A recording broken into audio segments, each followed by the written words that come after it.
So my experience with my children, and I was an employee with some of the people in my children's building for a little while, has been nothing but positive. What you see when you go into your first open house and you meet your kindergarten teachers, these teachers love their students. They love what they're doing.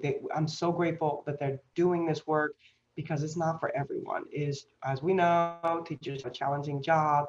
It probably doesn't end when they walk out the door. They're constantly thinking about their babies, and I can't imagine what it's like for them in this time right now. I'm hoping that they have the resources from the district, whether it's mental health or even, just the logistic support of how do I get materials to my children who don't have um, internet access or maybe in a dark spot with the internet.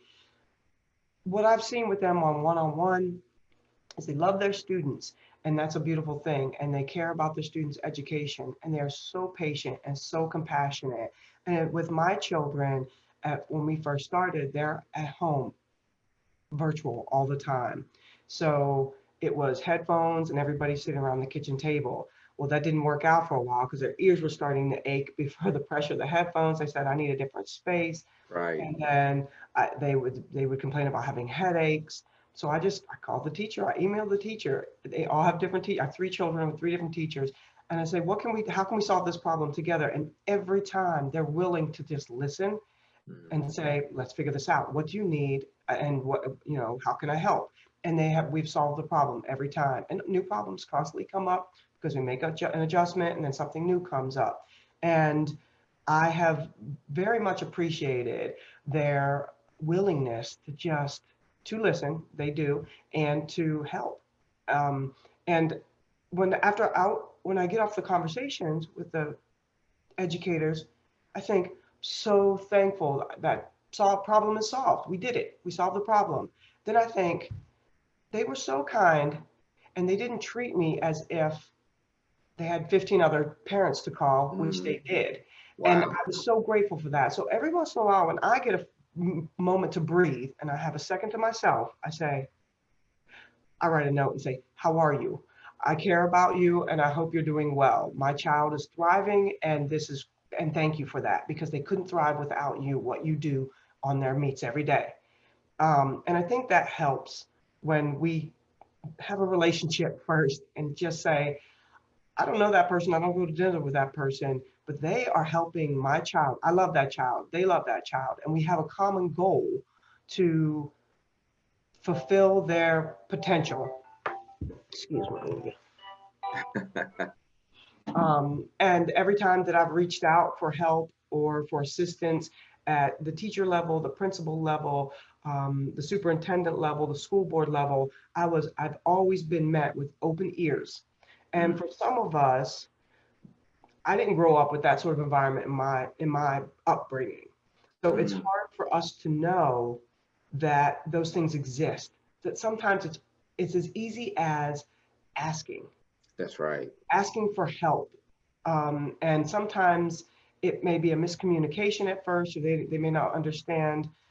Usually, when we're upset with each other, it's almost always a miscommunication. So let's try to be patient and clear with our language, maybe ask again or follow up. And it shouldn't be a condescending thing. If there's any negative feeling, that's almost I feel it's a red flag that it's a miscommunication because we both want the same things. So let's figure out how to communicate to achieve those goals. And Wow. I found that to be true. Again, some of us who haven't been part of decision making or been part of that supportive environment in the past may think it's unreal to just ask for something and be able to have it. And sometimes it's that easy. And that's Mhm. what I found.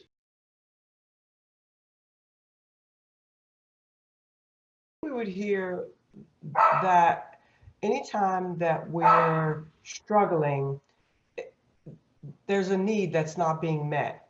And that could be all sorts of things. It could be as simple as the volume is up too loud on our headset, and that puts us in a bad mood. Or it could be something as I'm not receiving the nutrients I need to be my best self or to develop because I'm young and I'm growing.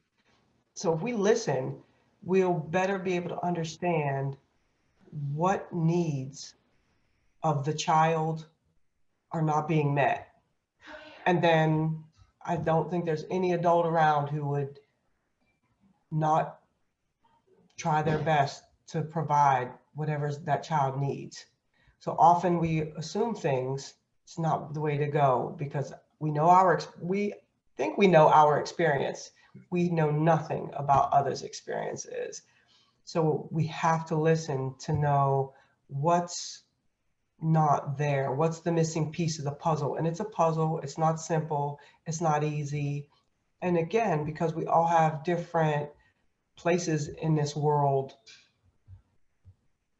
we may not have the answer. We may not have the answer, but we will be able to support the underlying structure for the answer to be found.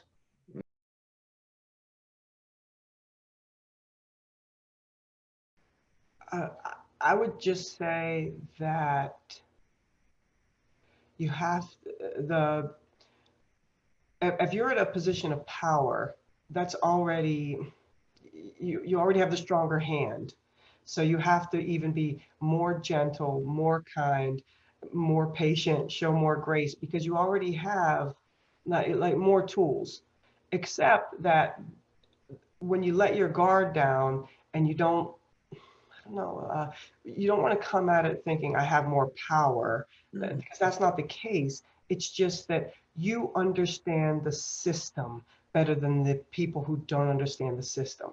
So maybe you can help, we can help each other learn that system and say, this is the constructs that we're working in. And if you need something, these are the places with which you can go. If it's not me that you can trust, maybe it's your classroom teacher, maybe it's the principal, maybe it's, um, um, one of the counselors at the school. But there should be, if it has anything to do with your child's development and your child's education, I guarantee you that Corning Painted Post School District has an avenue for you to receive help, no matter what the issue, whether it's an eating issue or a learning issue or a safety issue.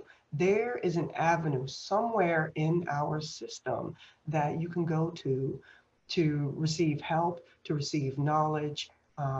And it's just, I think, linking those things up from where the needs, where the needs need to be distributed and where they come from. There may be a disconnect, but we should keep asking, keep looking, keep inquiring.